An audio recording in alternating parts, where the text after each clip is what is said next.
put her hands up in the air at the right moment, you know.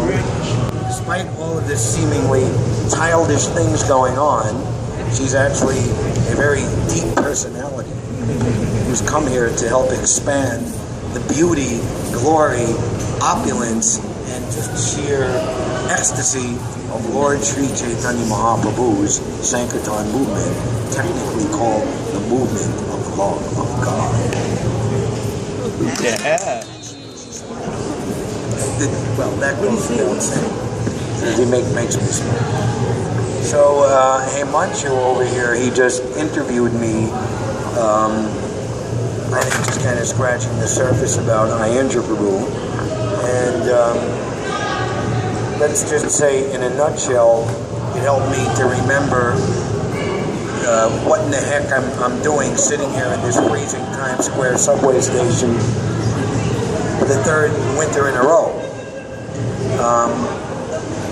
I just saw a very beautiful photograph of Prabhupada in India on Srila Bhakti Siddhanta's either appearance or disappearance day, and Prabhupada is making a little offering of some flowers before a picture of Srila Bhakti Siddhanta on an altar. And if you look at Prabhupada, you just see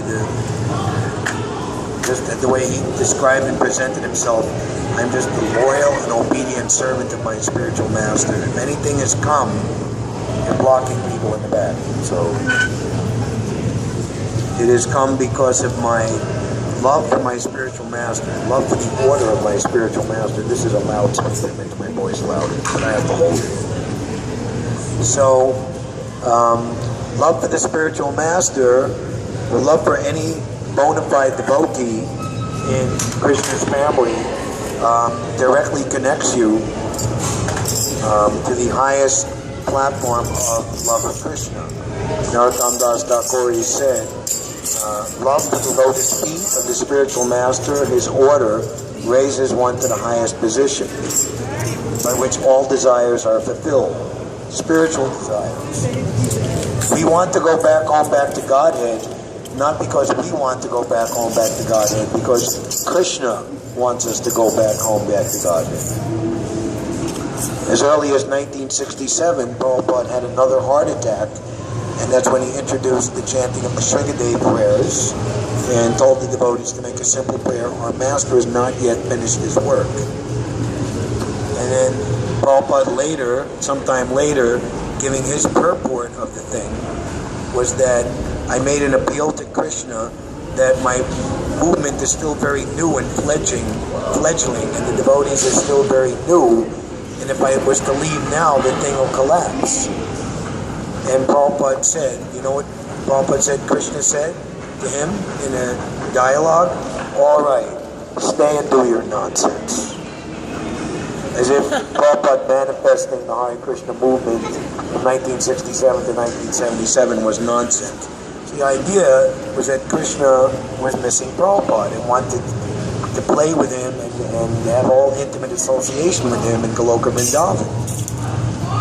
So, this Sankirtan movement, Lord Chaitanya teaches, is the prime benediction for humanity at large because it awards prema. We say Premanam Sankirtan movement.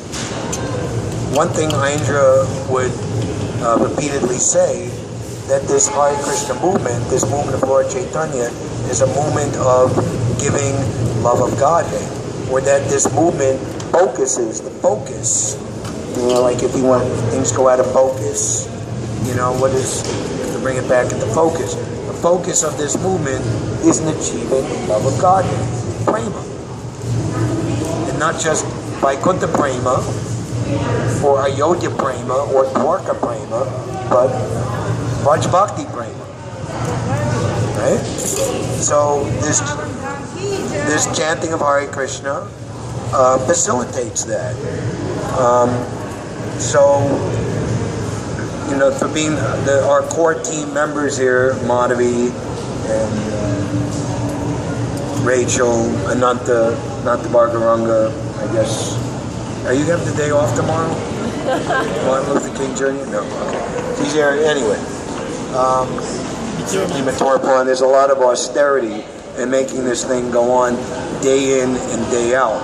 especially in the wintertime. But rest assured, this is the topmost austerity, and austerity aimed and focused at the topmost goal. So the most profound blessings of all the devotees in Parampara, of all the acharyas, Srila Prabhupada, Srila Bhaktisiddhanta, are to be showered upon us all.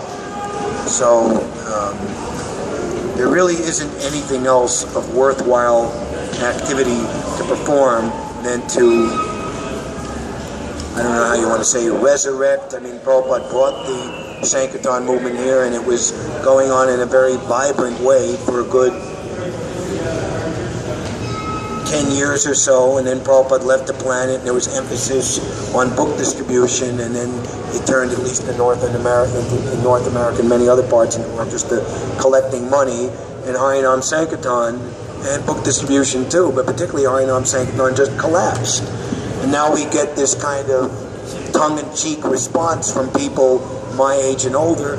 Where have you guys been? What happened to you? And what do we have to say? Well, we went into cognito, this, that, the other thing, you know. But the devotees, the pure devotees of Chaitanya Mahaprabhu, are meant to be ever-present beacons of light in this darkness of Kali Yuga. They're meant to shed light and give answer to this confused time.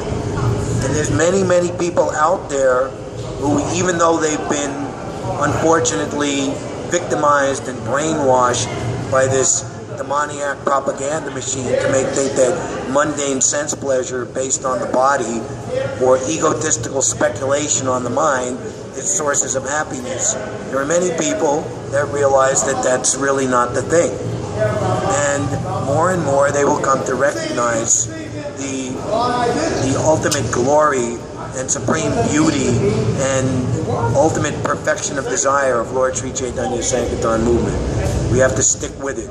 Prabhupada said, historians will mark this time how the world has changed. So, doing Harinam Sankirtan in public for as many hours a day as possible, every day, is the supreme activity. There's no greater way of showing love to others, to Krishna, what to speak of oneself. Prema Pamartha Mohan, the ultimate necessity for each and every one of us is to achieve fully aroused Braja Prema. This is the way to do it. And I'm talking about Ayendra and Brindavan, and I'm thinking, what am I doing? But at the end of the day, Brindavan is here. This is a very high thing, and it's a very, very deep thing. Yet suffice to speak from my 37 years of experience and my living in Brindavan concentratedly for 12 or 13 years, and having visited there and spending at least 2 to 6 months a year there since 1984 up until 4 years ago. This is the need of the hour. So if we're successful in making a Sankirtan revolution big time in New York City, it will influence the rest of North America and the world. So the Sankirtan movement has been neglected for many, many years since Prabhupada's departure. So it's time to get it back, as I just said, in its rightful place of dignity in the forefront of the Hare Krishna movement. So whatever bodily, mental, and emotional austerity we have to undergo to make this thing work, rest assured, Krishna is checking us out at every moment. Antaryami never sleeps. He just wants to see how serious we are that we want to be madly in love with him. And he will reciprocate, no doubt about it. So let's keep going. Thank you very much. New York City, Harinam Sankirtan, the transcendental ground zero of Lord Chaitanya's Sankirtan. From spiritual well-being automatically comes material well-being. Why is it raining so hard today? There ain't no drought here in New York. It's because we're doing Harinam Sankirtan. By chanting the holy names of the Lord, what happens? Nature is pleased, and she sends forth rain. And when rain comes, food grows from the ground. We can't eat steel girders and nuts and bolts, you know, but we eat food that comes from the ground. If each and every one of us was allotted just 1,500 square foot of space, which is like from here to that sign that says go to the 7 train, maybe a little before that, and the width of this hallway, that would be enough to sustain you for 1 year, 1,500 square foot of space. There's 7 billion people on this planet. You know how much 1,500 square foot times 7 billion equals? The size of the state of Texas with room to spare. So there's what to speak of the rest of the world. So there's plenty of land and there's plenty of agriculture. We just have to live in harmony with nature, not try to live in harmony with nuts and bolts and technology. That will not make us happy. And we've seen that this industrial, oil-based civilization over the last 120, 150 years has led to nothing but scarcity, demoralization, degradation, and all types of bad situations. Liberty and justice for oil is this country. You know, we go to fight and you know, put a country into terrible distress. I saw some bumper sticker or something: nuke their ass and take their gas. Right? God bless America. So this is not godly. This is demoniac. So by putting Krishna in the center, by putting God in the center, then everything will be adjusted. Everyone will be happy. Everyone's mind and intelligence will be peaceful. We will be able to think of the welfare of others, and we can actually literally make heaven on earth. So this Hare Krishna movement from the top to the bottom is the right thing to do. So right now the right thing to do is to pack up and go home and get out of this cold, damp environment and get ready for tomorrow. Thank you very much.